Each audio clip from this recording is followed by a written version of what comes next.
นี่ก็รถ80ก็เดี๋ยวผมเดี๋ยวซาหักได้เออได้ครับอะไรเห็นอะไรแล้ว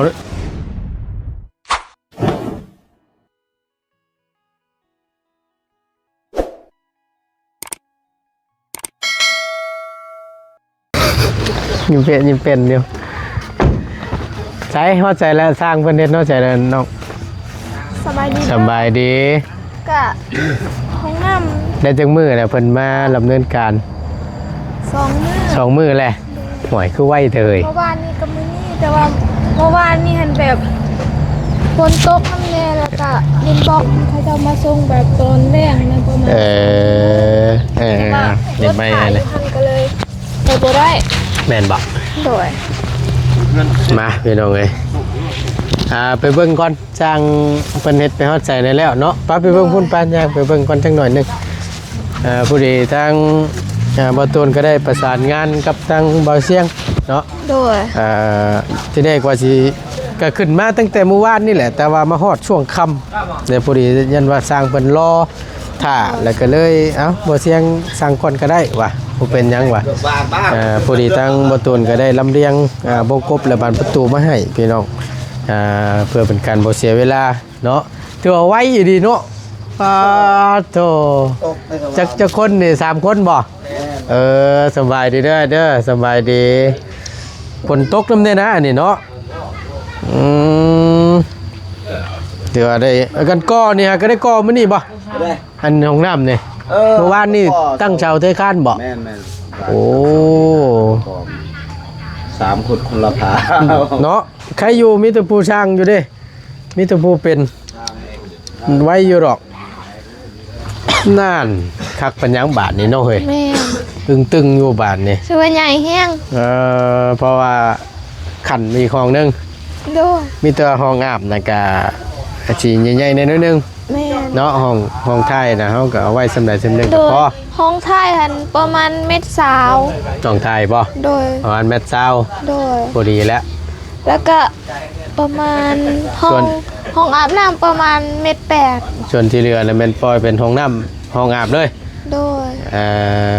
ดีละเนาะตกกูมือว่าผลอยู่พี่ก็ได้แม่นแต่ว่า2 มื้อบ่ตกมื้อนี้กับมือก่อนหน้านี้ค่ะนะตกป่ะตกแต่ว่าบ่แม่นบ่ได้ตกแต่ว่ามื้ออื่นมื้อบ่มันเป็นอะไรนี่นึกถึงว่าติดอันอ่างแถวติดคัดจะบาดนี่แต่เมื่อวานนี่หั่นบ่ได้ตกตกเขาลืมโอ้ยพี่น้องเป็นไปได้ต่างแล้วบาดนี่ขึ้นมารอบนี้จึงแม่นจะบอกตื่นขึ้นมาเด้โอ้ย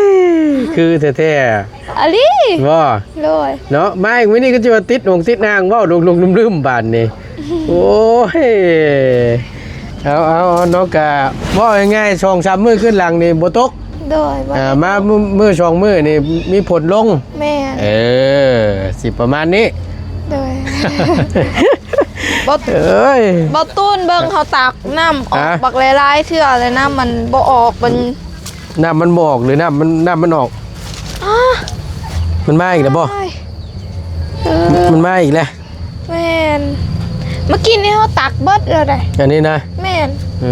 เขาตักตั้งแต่เช้าพุ่นนะโยคือจังซี่เด้น่ะฝนตกลงมาอีกเลยมันก็จักสิว่าได้ไรแล้วก็สิว่านี่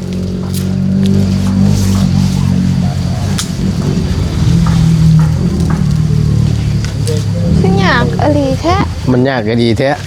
ให้ซะบ่ติโดยบ่ถ้าว่านี่น่ะน้ำมันออกบ่อน่ะมันซึมลงเลยน่ะมันไม่ใช่สนามเห็นบ่ก็น้ำอยู่นี่น้อยเดียวเพราะว่าเขาหากระตักเด้แต่ว่าน้ำสิออกบ่อนี่หลายกว่าเพราะว่าเขาตักมาเทอยู่พุ่นนี่ป้าเมื่อกี้นี่เขาตักเบิดแล้วใช้เบิ่งอ่ะครึ่งนึงประมาณ50 เซนแม่นตักเมื่อกี้กับทอนึงมัดซ่าแห้งอลีเดี๋ยวบัดเฮาเอาทอลงน่ะมันก็นั่นแหละ ว่าอุดข้างมันแต่ว่าบ่ได้อันเทพื้นได้ เอามันบ่ บ่เทแล้วบ่คำเทมันสิหลุดซึมลงใช่จ้ะ อ๋อ ระบบหลุดซึมได้อันนี้น่ะ อ๋อด้วย เพราะว่าเฮาบ่ถ้าว่าเฮาเทพื้นถ้าว่ามันเต็มนี่ต้องได้เอิ้นหลุดว่าซั่นลดหลุดช่วมพุ่นแล้วมาหลุด อ๋อ หรือว่าเจ้าบ่นั้นมันก็ เต็ม เพราะว่าเฮ็ดแบบระบบหลุดนั่นมันเป็นในเมืองดอกพี่น้อง โดย แบบบ่มีพื้นที่อะนะ แม่ แต่ว่าบ้านนอกคลองนาเนี่ยระบบหลุดซึมนี่โอ้ยเห็นบ่อยู่กันนั่นก็เวลาขุดเนี่ยเอาน้ำออกสิละ โดย หลังจากนั้นก็อันนั้น เอาตัวนี้ ลงท่อลงหยังแล้วก็แม่น คือหยั นั่ ง นแหละ บ่ตุน เอาเพิ่นอันขึงเพียกเด้ขึงเพียก มันบ่ เออ โอ้โห เวลาก็มันจังบ่เบี้ยวไปทางใด อ๋อ แต่ว่าเฮาก็ตรงไปตามแนวเชือกนี่ก็เวลาเพิ่นโบกเพิ่นสาบเนี่ยมันก็ง่าย โดย นั่นนะเอาก็ถือว่าได้ลงมือเฮ็ดแล้วบานนี่ขอโทษขออภัยได้หลายลงไปบ้านเมืองหนึงนี่ก็ โดน ล้นเติบ แม่น แต่ว่าอยู่เห็น เกือบ เป็นบ่ตุนไป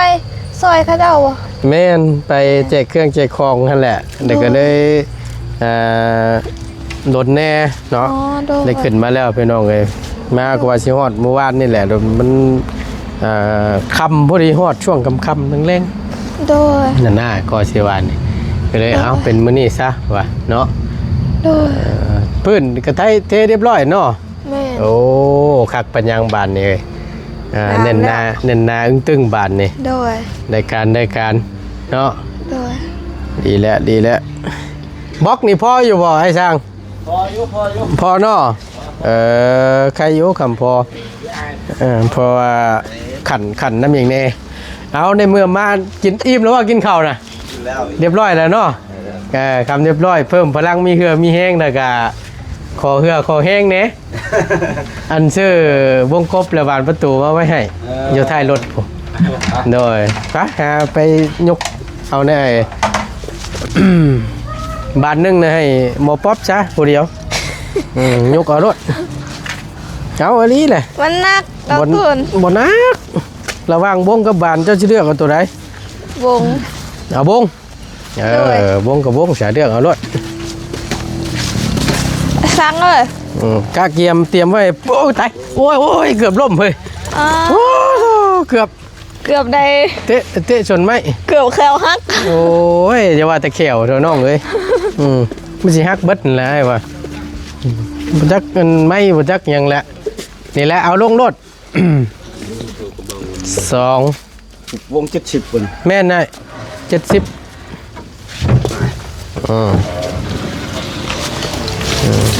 นี่ไปรถ 80ก็เดี๋ยววง70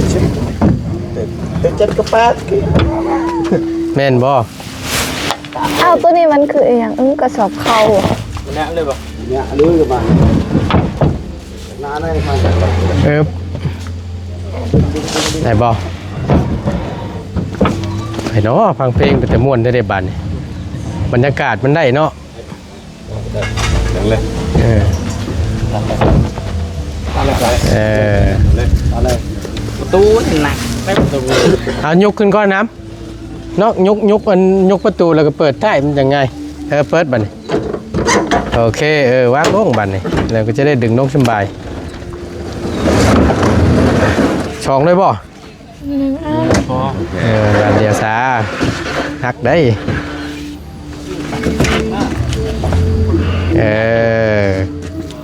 ครับป๊อปคนละครึ่งเนาะครับ อะไร เห็นได้ไหน เรียบ เอาเนื้อนั่นเลยป่ะโอ้ปิดได้เลยล่ะโอเคโอ้คัก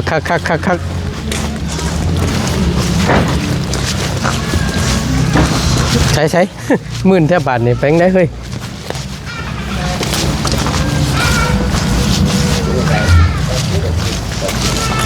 7 หรือ 8 ฮะวัดเบิ่งดูเฮาบอกว่า7เด้บัดเบิ่ง เจ็ด นี่70 สิบ 70บัด2แล้ววะ สอง บัดเบิ่งดู 70คูปอง เพราะว่ามันห้องน้ำพี่น้องเอ้ยมัน70แหละพอดีงามแต่ว่า บ่ เป็ด ตูน ฮะห้อยยังไงนี่ทันทีใดก็มีห้อยตีนแหละห้อยตีนไก่โอ้ยเป็นตัวใดเด้บาดนี่มันเหยียบตอนเทเห็นบ่เออบ่ได้รูปบ่ซะตอนนั้นน่ะ ก็ข้าเจ้าเทเบิดแล้วเด้ อืม ก็เลยแบบเข้าไปบ่ได้ ช่วงมึงมั่งเจ้าบ่นั่นวะอย่าล็อกบ่เป็นหยังดอกน้อยเดียวนึงได้อยู่นั่นตีนไก่ขึ้นมาเหยียบพี่น้องไง บ่ตูน ฮะมาอีกเอาคุยมีทั้งหมามีทั้งไก่บาดนี่โผดโพบ่เป็นหยังมีแต่ว่าเดี๋ยวเพิ่นแล้วแล้วก็หาเพิ่นนี่แหละนี่ปูนมันรูปๆนิดนึงก็มันนั่นแหละได้อยู่ดอกบ่เป็นหยังดอก โดย เนาะถือว่าแล้วเรียบร้อยในการเทเนาะเทพื้นนี้ฮอดพี่น้ำพอดีแล้วบาทนี่เยี่ยม แถมเวลาน้ำไล่มันก็ไล่ออกไปเบิด มีแต่ว่าพ่นบัดเวลาผ้าผลมันยุดตก โดย แล้วก็จังค่อยหาขี้ดินแล้วมาถมให้มันชูงในแถวนี้ถ้าว่าเฮาปะไว้ในนี่นั่นมันน้ำมันเฉาะมันอย่างโน้นน่ะมันสิเจินแล้วมันเช็ดให้อันนี้เจ้าแตก อ๋อโดย มันเช็ดในปูนเจ้านี่แตก โดย นี่ตัวนี้นี่แคมตะพังตัวนี้นะเพราะฉะนั้นเอาดินมาถมให้มันชูงๆนี่ก็ได้ก็มันอย่างนี้จังแม่นลงเคลื่อนบ่ถึงมือบ่พี่น้องเอ้ยมีแต่แนวต่ำไปบางนึงนี่ก็อันไปเตะสนไม้น่ะพี่น้องพื้นเพิ่นน่ะมานี่คือนี่อ้าวเบิ่งคักแล้วพอแบบมื้อนี้มีแต่แนวจิบๆเนาะดีแล้วพี่น้องเอ้ยเดี๋ยวเบิ่งน้ำกันว่าจังได้เรื่องงบเรื่องหยังเฮามัน อันนั้นน่ะบ่ได้ครบไปแล้วเดี๋ยวว่าได้ แม่นก็คือสิครบมาแล้วเพราะว่ามีอีกทางเบาเสียงเข้ามาไหมเมื่อวานนี้ประมาณ9 ล้าน 9 ล้าน โดย นี่คือสิพ่อละสาบานนี่ แม่นโดย เนาะค่าส่งค่าสร้างทั้งง่ายแล้วเอาน้ำเท่าไหร่ 5 ล้าน 5 ล้าน โดย ก็โอเคพี่น้องเอ้ยเพราะว่ามันเฮาขันเป็นช่องห้องเนาะ โดย เพิ่มน้ำแน่ก็ถือว่าพอพังพอไปพอมาว่าซั่นซะเนาะบ่ถือแล้วก็บ่แพงพี่น้องเอ้ยเพราะว่าเฮาขนาดมันก็กว้างเด้เฮาขันน้ำอีกแน่ก็ว่าเฮาบ่ขันเนาะเฮ็ดจำได้นึงก็สิอยู่ประมาณ4 ล้านปลาย โด ประมาณ ย นี้แหละเนาะเอาคักแล้วพี่น้องเอ้ยมีงบเข้ามาเพิ่มเติมเข้ามาก็คงสิแล้วอยู่ดอกบาทนี่ โดย ไม่ตกขอกตานู่นนี่นั่นถือว่าเบาเทียงลำเลียงมานำแน่เนาะ โดย โอเคเป็นรู้สึกรู้สิ่งแล้วก็จังว่ากันพี่น้องเอ้ย โดย เนาะตัวชักโครกได้ละ สักโขกยัง ยังอยู่บ่ โดย ตามความสมัครใจผู้เจ้าของสิใช้ เอาแนวใดบ่ ระหว่างนั่งย่อกับนั่งเลือกตัวใด ก็เอาตัวใดก็ได้แบบบ่แพงให้นะแบบธรรมดาเอาก็ได้ เอาแบบธรรมดาเอาแบบมาใช้กันทั่วไปนี่เนาะ โดย ต้องถามก่อนได้เพราะว่าเจ้าเป็นคนใช้ประจำกว่าสิว่า ก็ เนี่ยนะ แม่นแบบได้ก็ได้เบิดเอาแบบธรรมดาก็ได้ โอเคเดี๋ยวจีเบิ่งมาให้อีกเทื่อนึง โดย เนาะก็สิบ่แพงปานใดหรอกพี่น้องเอ้ย โดย แล้วแต่หากจะแต่สำหรับส่วนตัวไอ้นี่ก็คือเว้าหั่นแหละณตอนนี้นั่นมักแบบนั่งยังย่อหั่นแหละแต่ว่าอนาคตคือเว้าหั่นแหละแบบว่าแบบผู้เฒ่าผู้นู่นนี่นั่นน่ะนะแบบเพิ่นทำลายมันบ่มีเนาะ มันก็ นั่งนะขึ้นยากลงยากนะ แม่นแต่ว่ามันแพงเคยเห็น แต่กระโบมันแบบซี่ก็ได้คือกันเนาะ คักโยแบบธรรมดาอยู่กันได้ก็ยังแบบธรรมดาคือกัน แม่น มันง่ายสะดวกสบาย แม่น ยันเต็มพลาดนั่นแหละระวังเด้อ ด้วย เอาเนาะเบิ่งน้ำกันอีกรอบหนึงพี่น้องเอ้ยตัวนั้นบ่แล้วเฮ็ดเป็นล้มน่ะเนาะ แม่นเฮ็ดเป็นลม เอาไว้จับเตือใหญ่ไปเหยียบได้เด้อ โดย แตกลงมาน่ะโอ้ยเอาอีกแล้วนั่นน่ะ ก็บอกทางน้อง บ่ต้องไปเหยียบไปไต่มันตัวนี้ ๆโดย เอาใส่ให้มันเป็นประโยชน์ด้วย โดย เอาคือพวกนั้นน่ะไกลอยู่ดอกมันยังเหลืออยู่ตัวเรือจากเทือนนั่นแหละพี่น้อง โดย จักแผ่นเต็มนี่ถามบ่ แทน ถามดูสิ โดย ถามแผ่นแยกออกไว้ต่างหากลูกก็ได้หลาย หึ ว่าแยกไว้ต่างหากแยกไว้นี่ปัญญางมาไปเหยียบไปฮักอีกอันนี้ ก็เฮาไว้ซิดจังซี่ก็บ่ฮัก เพราะว่ามันติดเห็นบ่ นะพออยากกันนี่มวยเหยียบยังสิเหยียบอยู่ บ่ โอ้ยตัวก็ได้ มันติดกับพื้นเด้ บ่ คันบ่มีตัวยังมาห้องหั่นมันสิหักง่าย บ่ได้ต้องทำความสะอาดเอาก่อน โดยเฮาก็ พิ่นจะ เสร็จเอา โดยดีละ เพื่อนน้องกาแฟเพิ่น พอแล้วจึงค่อยเคลียร์ออกพื้นที่มันตรงนี้ โดย พวกตัวไม้ตัวตอกนี่ก็ขุดลงหน่อยหนึงเดี๋ยวจึงค่อยตัดออก โดย มันจังย่างจึงสะดวกสบาย โดย อันนะถือว่าที่ได้ระดับดีเนาะไม่ต้องไงนาคักปัญญังตั้งช่างแหล่บ่เพิ่นมาเฮ็ด สร้างเฮือนโรงเลี้ยงนั่น ช่างเฮ็ดเฮือนนองเลี้ยง โดย เทพื้นเฮือนนองเลี้ยงเหมือนบ่ โดย ทางไงแหล่แล้ว สร้างแลบ่ แม่นเพิ่นมีเครื่องมู่เหมือนบ่ แม่น เท่านั้นแหละดีแล้วเนาะจะได้ก่อยปูนมันจังได้แตกคักมันไวเหรอเด้ โดย กึ่งกลางเลย บ่ฮอดมือหนึงซ้ำ จักชั่วโมงเพิ่นเทนี่ ก็เข็นแบบเพิ่นหันทานั่นเด้ทาดินแห่กับทรายอีก ก็เลยแบบเพชรให้แบบซ่าแน่นอยหนึงแต่ว่าเทอันนี้แล้วหันเข็นเพิ่นก็มาได้บ่ประมาณ 7-8 โมงนี่แหล้วแล้ววันนี้หันแล้วได้ประมาณ 11 โมงคันว่าครบพอเบิดเลยเด้แต่ว่าบ่พอแล้วเขาจะเอามาใหม่อีกถ้าก็เอามาอีกแล้ววันนี้รถมันค้าก็เลยเฮ็ดให้ซักซ่าแน่น้อยหนึง ก็ง่ายกับภายในมื้อหนึงว่าซั่นซะเนาะ โดย ไล่เอาง่ายๆเลย โดย แต่ว่า ตอนเที่ยงหันทั้งพ่อสร้างเพิ่นก็บ่ได้เฮ็ดหยังมีแต่เฮ็ดแต่ตอนแลง อันนี้ได้เพราะว่าคันมีคือว่าวันแล้วคันมีครบเบิดเลยแบบพอเลยก็แล้วตั้งแต่ประมาณ 10 โมง 11 โมง ถ้าว่ามันบ่ท่านั่นน่ะติ โดย เพราะว่าเพิ่นหันคนหลายแห้งเด้ ช่วยกันเนาะ แม่น ทีมงานเราแหละพี่น้องเอ้ยเนาะดีแล้วไว้ก็ดีคือกัน โดย มื้อใดจะขึ้นเฮือน บ่เดินหัวหน้าแล้วตื่น ว้าวเอ้ยดีมื้อใดแจ้งแม่ มือวันประหัส วันพฤหัส มื้อนี้ก็วันค้านแล้วเด้ มืดมันพุธ โดย มื้อต้นนี่ เด้อ ถ้าว่าฝนตกก็ได้ขึ้นคือเก่าแม่นบ่ แม่น ไปขึ้นคือเก่า มื้องามยามดีเนาะ โดย วันพฤหัสสิฮอดนี้ ถือว่าแจ้งทาง FC นำเลยก็แล้วกันเนาะพี่น้องเนาะในซ่องของบ่ตูน โดย วันพฤหัสที่จะฮอดนี้ แม่น แม่นขึ้นเฮือนใหม่น้องป๊อปเลยพี่น้องเด้อเนาะขึ้นเฮือนใหม่น้องป๊อปก็ คันว่าอัน สิได้นอนเฮือนใหม่ละบาทนี่เนาะ แม่นโดยสิฟันดีอยู่บ่ บอกเลยเด้อว่าเจอเด้อบอกง่ายเลยเด้อ โดย เอาดีได้ อยากบ่ฟันนี่ ให้โชคให้ลาบเนี่ยได้ โดย เนาะส่วนลายนี่ก็จะมีได้พี่น้องไงขึ้นเฮือนใหม่ใส่เฮือนงามนี่โอ้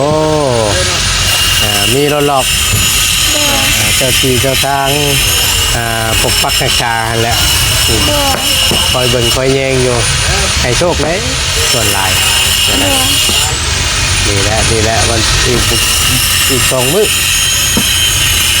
พร้อมแล้วเหรอวะ พร้อมแล้วมื้อนี้ ใครอยู่เข้ามาพร้อม จะมื้อนี้อาจสิได้ไปเบิ่งเสือบ่จ๊ะ บ่ โดย ใส่สุด ก็ยังบ่ฮู้คือกันไปเบิ่งก่อนจักถึง ไปเบิ่งก่อน เอา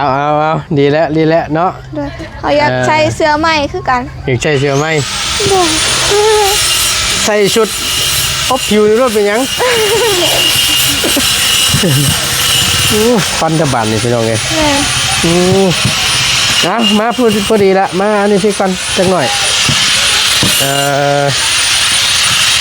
ลงมือต่อแล้วทั้งนี้ก็ได้เนาะโอเคอันพอดีทั้งง่ายชื่ออันนี้ก็เบิดไปอยู่ล้าน800,000เนาะ โดยว งกบและบานประตูนี้ โดย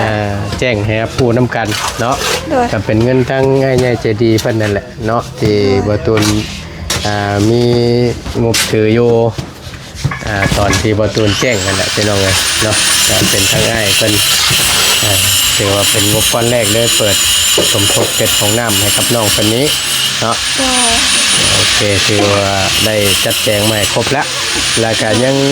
อันนั้นเด้อเดี๋ยวทั้งง่ายสิเพิ่งมาให้ตัวก่อนล็อกพวกอันนั้นเป็นต่างๆกันแหละ อ๋อ สีซื้อมาไว้ให้น้ำหลังดอกปัญญาดอกมิแต่ว่า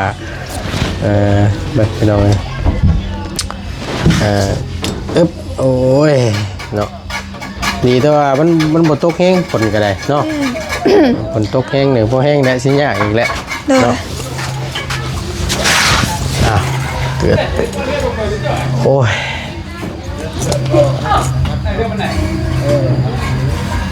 ใครอยู่เป็นบัดเนาะ แม่น เป็นบัดเลยนะ ถือว่าไวแห้งเนาะ เดี๋ยวโอเคเลย มื้อนี้อาจสิกอนี้จบเลยก็ได้ไปดูกับตัว ถ้าฝนบ่ตก โดย มีรุ่นอยู่ โดย ถ้าฝนบ่ตกเลยพี่น้อง แต่มื้อนี้หันบ่ค่อยตกในความลมแต่บ่เฮ็ดให้บ่มีสัญญาณบ่ตุน มันเป็นหยัง บ่ฮู้คือกัน มันอาจจะนี่แหละน้ำฟ้าน้ำฝนนี่ไปจักแหละ แม่นบ่ ยันวะบอกไปได้ ตกกับแบบเฮาหันแบบบอลสัญญาณหันมันไกลเนาะ แม่นมันว่าง่ายๆกับมันกับบอมด้วยความสะดวกแหละพี่น้องไงว่าสั้นซะเนาะโอเคไม่แต่ว่านี่แหละให้จัดแจงมาไว้ให้เด้อแต่ส่วนที่เหลือเดี๋ยวที่เอามาน้ำหลังเด้อ โดย มันเป็นอะไรกันจังว่ากันอีกทีหนึงพี่น้องไงเดี๋ยวเบิ่งน้ำกันติดตามเบิ่งส้มน้ำกันนี่แหละของน้ำนกป๊อปพี่น้องเนาะแต่เรื่องปืนเรื่องไฟด้วยซะว่าทางใดเฮา เรื่องพื้นเรื่องไฟ ได้พูดคุยน้ำเพิ่นอีกรอบหนึงบ่ บ่ โอเคบ่แล้วจังติดต่อหาเพิ่นเด้อ แม่นมีแต่ว่าอยากใส่ไม่ได้กะติดต่อหาเพิ่นเลยก็ได้ นั่นแหละพอดีว่าตั้งง่ายขึ้นมาแล้วเดี๋ยวโทรนัดเพิ่นได้ก็ได้มื้อนี้ แรงบ่ มื้อนี้บ่หรือ มื้ออื่น ช่วงใดก็ได้ปืนมื้อนี้เพิ่นว่างอยู่บ่ล่ะ ก็เดี๋ยวโทรหาเพิ่น บ่ บ่ แล้ว ว่างมื้อนี้ก็ให้เพิ่นมามื้ออื่น บ่แล้วก็เฮาจะคู่คำตอบนะว่า โดย เพิ่นสะดวกบ่ โดย มื้ออื่นถ้าว่าเพิ่นสะดวกก็นัดเพิ่นมา โดยเดี๋ยวสิให้หน้าเบาโทรแล้วก็สิบอกบ่ตูนเด้อ แม่นต้องเอาแล้วนั่นแหละจะได้เพราะว่างบอยู่นำบ่ตุนเดือจากซื้อสาดน้ำมันเดืออยู่600,000นั่นแหละพี่น้องเนาะอันว่าตัวอันเพิ่นเอาน้ำ1ล้านนี่ตัวเซฟตี้คัทนี่บ่ได้บ่ แม่นบ่ บ่ได้เนาะ โดย บ่ได้เด้อพี่น้องเด้อตัวอันเซฟตี้คัทหรือว่าตัวอันตัดไฟนะ โดย เพิ่มหลอดไฟ โดย ย้ำอีกรอบหนึ่งหลอดไฟถือว่าได้ตามที่เขาคุยกันไว้พี่น้องอาจจะได้เบิ่งคลิปบ่จบแหละถ้าเป็นไปได้ใส่หลอดข้างล่างน้ำหลอดหนึงเด้อว่าบ่ตัวเด้อว่าซั่นใส่ได้พี่น้องเอ้ยมีข้างล่างนี่หลอดหนึง โดย ห้องน้องเพิ่นหลอดหนึงห้องแม่หลอดหนึง บ่ตูน นะ ถ้าเฮามีห้องน้ำนี่คันเฮามีเงินเฮาก็ต้องใส่ไฟคือกันเนาะ คนนี้เอามันแหละเนาะตัวบ่อยากใช้ก็แล้วแต่ตัว อยากใส่คือกันอันหนึงก็ได้ ครับนี่ก็ตัวอยากใช้มาแล้วก็จังซื้อมาใช้ โดยซื้อใส่กำลังเอาก็ได้ แม่น โดย ใส่หลอดยาวออกก็ได้ แล้วก็แบ่งครึ่ง โดย แบ่งครึ่งเอา โดย ครึ่งหนึงเข้าใน แม่ ครึ่งหนึงแล้วก็อีกชุดหนึงย้อนลงมานอกเพื่อแบบแสงสว่างนำทางนอกนำ โดย หรือถ้าว่ามัน มันบ่แจ้งบ่ฮู้ก็ไว้ดอกข้างในก็ได้เดี๋ยวเบิ่งตัวจริงอีกเทื่อนึงให้มันแล้วก่อน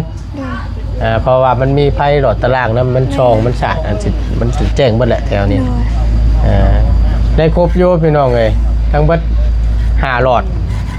หลอดไฟน่ะติดให้ห้องแม่นึงห้องน้องเพิ่นนึงโทรอยู่หั่นนึงข้างล่างนึงแล้วเพิ่นป้าไว้เฮือนครัวโตเฮือนเก่าเพิ่นหลอดนึงนะเนาะก็ถือว่าได้ครบมีแต่ว่าเดี๋ยวเบิ่งน้ำกันพี่น้องเอ้ยอย่าให้น้องเพิ่นพูดคุยก่อนเป็นจังไดก็ได้เนาะพอดีว่าขึ้นมาฮอดจอดถึงแล้วบ่ตูนก็ได้ดำเนินการก่อนบาดนี้เนาะขอโทษขออภัยหลายๆในการล่าช้าเด้อโดยบ่ยังแล้วก็ดีใจแล้วให้บ่ตูนขึ้นมาเพราะว่าโดนแห้งบ่ตูนบ่ได้ขึ้นมาลงไปรอบนี้เนาะโดยแทนทีมงานนั้นกะเมื่อบ่เลยยังเหลือแต่ ยังไปในช่วงนั้นลุงนวดว่าแล้วก็บ่เสียงแล้วก็มีไผแม่เฮาบ่จื้อนะแจกเครื่องเด้พี่น้องก็เลยแบบเฮ็ดให้เงียบเหงานี่แล้วก็จานลาวเพราะว่าทางทีมงานเมื่อหมดเด้เลยแบบบ่มีคนมาถ่ายคลิปนำแล้วเฮาก็เฮ็ดเวียกแถวเฮือนนี่ปอกๆแป๊กๆแต่ก็เหงาโอ้โหจักเฮ็ดอีหยังโดยเอาก็มีแต่ว่าอยากให้ทั้งเจ้าขอบคุณทั้งไอ้ใหญ่ใจดีเบิดเลยเด้อที่ซื้อนี่แหละให้เจ้าในหอบนี่เด้อในจำนวน1,800,000 กีบคือว่าจบเป็นเสร็จแล้วในชุดนี้มันขาดเรื่องอะไรทางว่ากันเนาะโดยก็ขอบคุณทางผู้ใหญ่ใจดีขอให้ไปไสมาไสเดินทางปลอดภัยขอให้ร่ำรวยจับยังเฮ็ดยังก็ขอให้เป็นเงินเป็นทองขอให้สุขภาพแข็งแรงขอให้การงานเจริญรุ่งเรืองตลอดปีและก็ตลอดไปขอพระเจ้าอวยพรเด้อถูกบ่ตูนกับในนามต่างหน้าเป็นสะพานบุญนะครับทั้งไอ้ใหญ่เจดีเพิ่นเนาะเพิ่นก็เป็นคนไทยนี่แหละพี่น้องแต่เหตุงานอยู่สิงคโปร์เนาะก็ต้องขอบคุณขอบใจทั้งไอ้เพิ่นในหลายเนาะที่ไว้วางใจให้กับบ่ตูนเป็นสะพานบุญให้ถือว่าเป็นครั้งที่2แล้วเนาะก็ให้ตั้งไอ้ครอบครัวจงอยู่ดีมีแห้งเนาะความเจ็บอย่าสุได้ความไข้อย่าสุมีได้เด้อขอให้ร่ำรวยเนาะเฮงๆปังๆค้าขายง่ายมืออย่างก็ขอให้ขายดีแห้งเนาะให้ร่ำให้รวยเด้อไอเด้อเนาะสิ่งที่สำคัญกับสุขภาพมันแหละจงอยู่ดีมีแห้งเนาะร่างกายแข็งแรงเหนื่อยเด้อสาธุไม่เจอทั้งไงไปเวียกต่อก่อนบาทนี่นะจังใดนะเบิ่งน้ำกันพี่น้องเนาะแล้วก็ขอบคุณทาง FC ทางผู้ใหญ่ใจดีแล้วก็ปลาลูกน้ำเด้อแล้วก็ทางโบตูนน้ำคอยไปไสมาไสเดินทางปลอดภัยขอให้ร่ำรวยจับยังเฮ็ดยังก็ขอเป็นเงินเป็นทองขอให้สุขภาพแข็งแรงขอให้การงานเจริญรุ่งเรืองตลอดปีแล้วก็ตลอดไปขอพระเจ้าอวยพรถูกขอบคุณหลายส่งมาร่ำรวยเด้อพี่น้องเด้อสำหรับที่นี่บ่ตูนลาแล้วสบายดีแท้เนาะคนก็สิตกพอผลได้ยังชูสร้างมันกินนี่หันเขาถือยังก็ถือเครื่องในซื้อเครื่องในยังเหยว่ามันเบิดไหมก็ลูกหมูเพราะว่าเครื่องในงัวเครื่องในกล้วยเครื่องในไก่ตัวหมูเครื่องในหมูเอาดีละพี่น้องไงเนาะก็ถือว่าได้